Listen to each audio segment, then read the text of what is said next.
Chapter 16.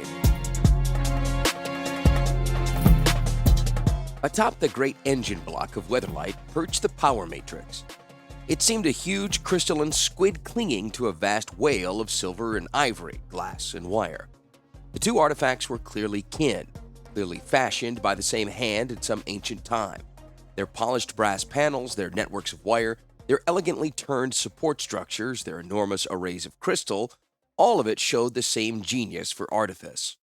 Matrix and engine were a piece fashioned for each other, but the crystals were both utterly dark. Where is the power? Roared Volrath. His voice echoed through the long, narrow engine room. He lurked back into the darkness amid the ribs of the hall. Teams of Mercadian artificers, meanwhile, swarmed the inert bulk, lifting their examination lanterns for a better look. Volrath hissed. This is supposed to be a power matrix. Where is the power? The chief artificer cringed beneath the verbal assault. She was one of 12 workers holding the matrix in position. Her fingers struggled to find a grip along the lateral crystals. They were slick with the gore of the former chief artificer. Volrath had been unimpressed with the man's results and had forced his successor to drag the corpse to the deck and fling it overboard.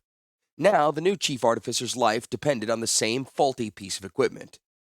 "Forgive me, Master Volrath," she ventured quietly, "but might I make an observation?"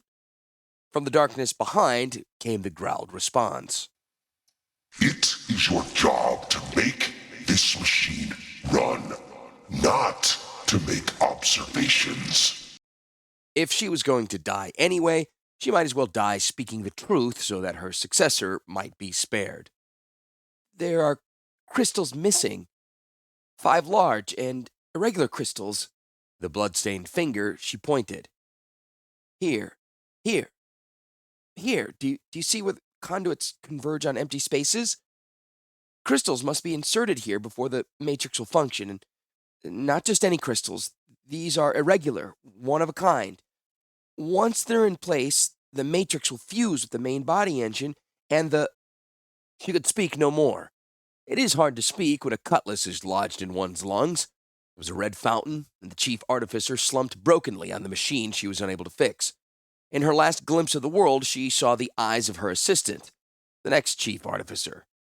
Horror, despair, and sadness mixed on his features with something else, gratitude. The woman slid, dead to the floor on the engine room. Well, haul her out of here. Volrath growled. And clean this place. I want it to be sparkling by the time I return with these crystals she spoke of. The new chief artificer lifted his dead mentor and carried her toward the hatch. The other workers gaped at the horrible sight. Clean this place, Volrath ordered. How can you fix anything when there's so much blood in here?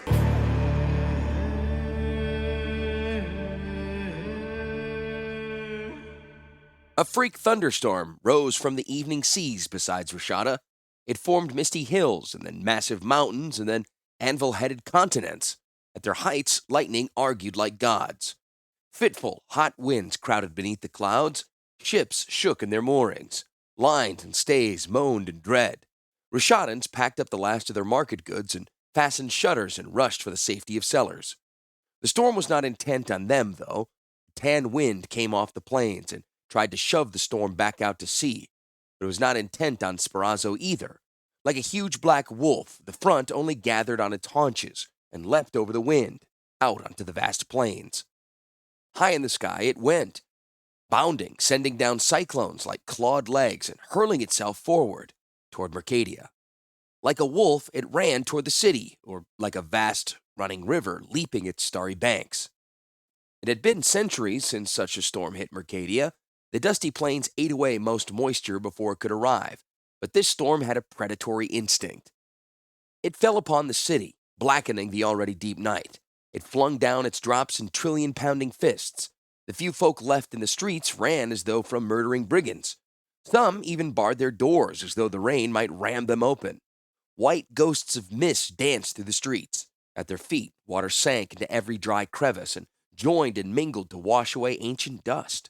Soon, torrents followed the recursive road, some streams spiraling endlessly back upon themselves, growing deeper and faster as liquid sought escape. Yellow and brown serpents of water ruled the street. They coiled and slithered, fusing into a vast and multi-limbed creature that gripped the whole city. The tower at the center of the city was held tightest of all. Cyclones descended from the black heart of the storm to coil about the tower, sand grit mixed with rain, scouring stone walls and bedeviling guards. The storm was crudest to them. They had to stay out in it, at their posts. At first, they had thought their thick yellow riding cloaks would be proof against the drops, but fabric that kept out dust only greedily soaked up rain. Soon, each cloak dragged like a fully loaded pack on the backs of guards. Scarves protected faces from the slapping fingers of water, but also channeled the stuff down necks and across spines and shoulder blades. Eyes squinted, near blind. Ears strained to pick up orders from the shouting air. Mouths streamed, throats shouted. Every patch of exposed flesh was pounded to numbness. The guards outside Gerard's Tower prison were no exception. Indeed, the storm converged with a particular vengeance on that spot. They couldn't see farther than 10 feet up or down the stairway. The guards in the corner towers were driven away from their windows. All the while, Gerard, Tongarth, and Karn were warm and dry within. "Who's the prisoners here?" shouted one of the guards to his comrade. Though the man stood just opposite beside the triple door of the cell, there was no hope of hearing. "I said, who's the prisoners here, them or us?" The other man only shook his head, mouth clamped grimly shut. Soldiers approached from below, yellow cloaks shouldered up the stairs. They were led by a half-collapsed parasol, a cringing Kyrie beneath. A relief contingent? At least somebody was thinking of the soldiers out in this storm. Already the relief troops were bedraggled. Their hair was plastered to their faces. Some looked dark with bruises, others pale with fear. 3 of the guards were so young they seemed mere women within their voluminous riding cloaks. Another had a long scar on his cheek. The goblin ahead of them was the most pathetic of the lot, though. He seemed to have shrunk within his bedraggled robes, and his rain-lashed face looked pugnacious. As he approached, his worthless little parasol was ripped from his hands and carried away to smack a nearby rooftop. The goblin was in a bad mood. He shouted something to the guard at the door. The guard leaned closer, cupping a hand. Again came the shout. "Aren't you sick of this?" "Sick to hell, sir." "How about if you stand down?" "Love to, sir." The guard motioned to his partner and headed down the stairs. 2 of the relief soldiers took their posts. Eager to get out from under the hammering heavens, the guards descended to the street. "Glad somebody thought of us." "What?" "It's unusual. Somebody thinking of us?" "What?" Instead of responding, the guard glanced back up the tower where the relief soldiers stood their posts. In the dim heart of the storm, a light shone, as though the door had opened to the prison cell. Perhaps the goblin had some words for the prisoners? Or perhaps this was an escape. That was a funny one. Who would leave a warm, dry cell to come out into this? "We were the real prisoners," the guard shouted. "I can't hear you." "Never mind." Already the guard could think only of his warm, dry bed.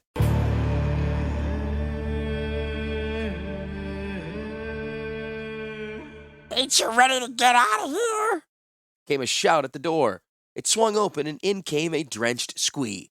Gerard had been leaning next to the window. He came away from the wall, smiled, shaking his head. "Couldn't wait till after the storm?" "We brought the storm," said a new voice. Orem. She strode into the room, her riding cloak streaming on the floor. At her side came a handsome olive-skinned man with coins braided through his hair. "Water magic. Cho Orem can bring rivers coursing over dry land and rivers coursing across the sky." Gerard strode toward the pair. He smiled happily, embracing Orem despite her dripping cloak. "I'm so glad you're safe. There were terrible rumors. Takara heard you'd been imprisoned, the power matrix stolen." "All of that did happen," Orem said. "I would still be imprisoned if it weren't for Cho Mano." Reverent-eyed, Gerard regarded the chief of the Cho Orem and extended his hand. "So, at last, we meet face to face. I have much to apologize for. The regrets of the past are many, too many. We cannot allow it to doom the future." Chomano interrupted, taking Gerard's hand. "How did you get into the city?" Chomano gestured upward. "We can move in rivers and storms just as the Mercadians move in clouds of dust. Our sky scouts and wizards have mastered the warm air currents. This storm brought us and rained us down into abandoned streets. The rain fills the city with my folk." He nodded toward the scar-faced man who came in beside him. "We will join the Ramosans and prepare an uprising." "Great news," Gerard said. "Not all great. interjected a new voice. After all, the Mercadians do have the power matrix? Hannah! Gerard cried, wrapping her in a happy embrace. He kissed her, stopping only to stare into her eyes. You can't imagine how much I've missed you. And I you. Hannah's face was beautiful despite the rain that dripped from her blonde hair. Her expression turned sad. Even so, we'll be apart again soon, I fear. I must seek out Weatherlight and find out what they've done with the power matrix. I'll help you. It's my ship, after all. No, you gotta go after the bones of Ramos, said Sisse behind. I'll go along, Tongarth, and whatever fighters we can scrounge up from the ship's crew. Chalmers, Talkcaster, Fewsteam. Hannah supplied the names of 3 others. Tabis, Ilcaster, Takara. Tongarth rumbled. I think we'll leave Takara out of this one. Hold on, everyone, Gerard interjected, gripping the sides of his head. What's all this about the bones of Ramos? Hannah answered. They're the final piece that will complete repair and overhaul of Weatherlight. They will allow the engine and the power matrix to fuse. The ship will be faster, more powerful than ever. What are these bones, and where are they? Gerard asked. Chomano said, We will explain all as we make our escape. There's no time to stand and talk. Gather your things. The storm cannot last much longer. Nor can Mercadian stupidity. Gerard glanced back at his cellmates. Tongarth eagerly pushed his way out the door and stood in the pounding rain. He howled into the heavens. Karn, meanwhile, said simply, Let us go, Gerard. Weatherlight awaits me, and the bones of Ramos await you.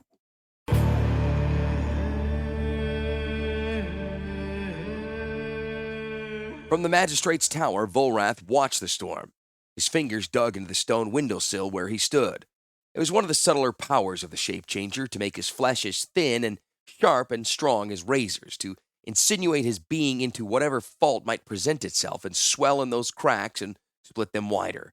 Solid stones became sifting sand in his grip. His flesh could flow and freeze and destroy like water. It was how he ruled the rock of Mercadia. His grip had split the mountain to its core. These rebels, though, were not rock. Ramosan, Choaram, Saprazan, Rishadan. They were all folk with affinity for water.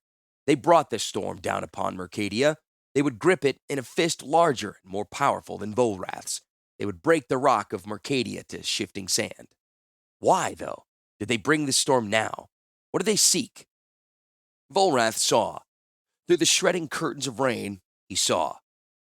Dark figures descended amid those cascades. They were human, though they had billowing cloaks above them that seemed the wings of bats. On the warm currents of the storm they rode, dropping where they could, rooftops, streets, gardens, awnings. Like the water that had been borne them hence, they went to ground, following channels invisible to the eye. They gathered and went below. One by one, each of the invaders escaped into the gutters and rebel safe houses. Not safe for long. Volrath muttered to himself, flinging limestone sand out into the night. He would send a regiment of the guard around next morning on a house-to-house search. Invaders and anyone harboring them would be summarily executed, their property seized by the state. Whatever uprising they planned would be put down before it could occur. I shall defend my interests viciously. Something else moved in the stormy night. Another group of rebels streamed down a stairway and into winding streets. Gerard and his crew. Volrath watched angrily. He had planned just an escape. Takara had planned it to send Gerard after the crystals he needed to repair Weatherlight. Now, the ingrates were escaping on their own. Their plans were already discussed, and Takara had neither been consulted nor thanked. It mattered little. Gerard was doing just what Volrath had planned. Gerard had always been his own worst enemy. His betrayals and his blunders led inevitably to ruin. Smiling, Volrath released the crushed windowsill. He turned and took a step. In mid-stride, he transformed to a lithe, fire-haired woman. Gerard will lead me straight to the crystals I need, and I will destroy him in the process.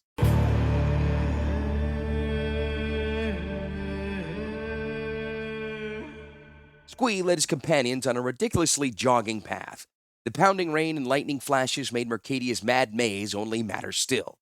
Hannah, whose direction sense was the best of anyone's, was hopelessly confused. Squee insisted he knew where he was going, and his errant route proved very quick. The company traversed the 2.5 miles from the magistrate's tower to the outer rim of the city in only a half hour. this here street is not their street, Squee announced proudly. Gerard and his comrades arrived at the dumping station where Squee and Atala had fooled the giants. In the pelting storm, there were no giants or wagons, only the yawning blackness of nearly 2-mile drop to the storm-lit plains below. Reunited again for the rescue, the company would soon be sundered. Hannah, Squee, and Karn would remain behind to search for Weatherlight. Orem, Chomano, and Lahane would rendezvous with the Ramosans and begin to foment rebellion against the ruling Mercadians and their Kairen. Meanwhile, Gerard, Sisse, Tangarth, and 5 of the crew members would take the maps and lore provided by Chomano and set out in search of the Oramos, where lay the bones of Ramos. Parting was no easy thing, especially for the commander and the navigator. "Listen," Hannah said, staring into Gerard's eyes. "Don't just bring back Ramos's bones. Bring back your own as well, and all in one piece." His smile glinted with lightning. He stroked a sodden lock of hair back from her face. "Don't I always?" Glancing over the precipice, he said, "If I survive the next few minutes, I can survive anything." He lifted his arms, the cape of a Cho-Arm Sky Scout draped, dripping from wrists to ankles. "Orem, you sure these things are safe?" "Safe enough," Orem replied, sheltered in Chomano's arms. "Just glide like a flying squirrel and let the Cho-Arm wizards do the rest. Don't try anything fancy." Gerard gave a flap of the wings. "Not sure I'll even breathe on the way down." Tungarth stood nearby, snorting white plumes of irritation in the air. I'm no squirrel! He stared down at his own cloak, 2 Sky Scout capes sewn together. With a light laugh, a similarly winged Sisse recited, "Birdie, birdie in the sky, what just dropped down in my eye? I'm sure glad that cows don't fly." I'm not a squirrel or a cow! Tangarth growled. If anyone but his captain had made the remark, there would have been a brawl. Chomano said, The storm is losing its force. You had better get going. "Yes," Gerard replied. Leaning forward, he kissed Hannah one last time. "I'll bring back my bones and Ramos's. Don't worry about me. You just find Weatherlight. Get ready to put the stones in place." "I will. And we'll make sure the revolution is ready," Orem pledged. "Good," Gerard said. He cast a glance toward Sisse, shrugged, and said, "Well, here goes." Taking a deep breath and spreading his arms, Gerard did a swan dive off the edge of Mount Mercadia. The ridge of solid ground disappeared beneath him. He plunged toward the blackness beyond. Spreading arms and legs, he felt the Sky Scout cloak snap outward. Air filled the garment. Insistent cloth yanked on wrists and ankles. Gerard's back hyperextended. Gritting his teeth, he brought arms and legs to full extension and entered a steady glide. Rain pelted down. Winds roared up. The black plains swayed nauseatingly as they stretched away toward the hills. A sharp crack came nearby. Gerard glanced over to see Sisse hanging there on the wind, like a spider drifting down on a thread too gossamer to see. To the other side came a sound like a shot. It was followed by a long roar in concert with the winds. Tangarth was taking the descent less well than his mates. 6 other crew drifted downward in a tenuous flock. Gerard smiled grimly.